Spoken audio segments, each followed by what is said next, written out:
Automated test developer. You can see the location is Tasmania. What they are looking for: automated test developer, initial contract until June 2026 with the possibility for extension, Adelaide based role with 2 days work from home per week. This role required a tester with a strong automation testing focus to support our client growing programs. And a key responsibility: communication with business analyst and subject matter expert to define, understand, and document business requirement. Design, code, and document complex automated test programs and script from agreed specification using agreed standard and tools. Delivering well-designed result. Identify and manage risks that are likely to affect delivery of a system released.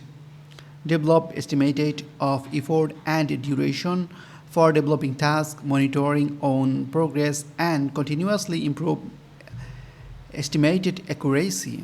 Report on progress, anomalies, and risk and issue associated with allocated development tasks.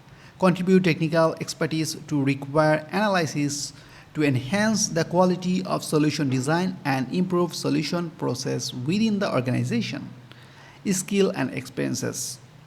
Proven expense and automated test developer, knowledge of automated testing of data storage systems such as Azure, Databricks, DB2, SQL, Linux scripting, software configuration management, and automation tools such as SVN and Bamboo and such more. Experiences with Zira is in an allying environment. Automated testing platform like Cypress or Selenium, CI/CD pipeline expenses incorporate automation tested and recorded of result knowledge of APIs related to API, SOAP, CXF, JSON, etc., etc.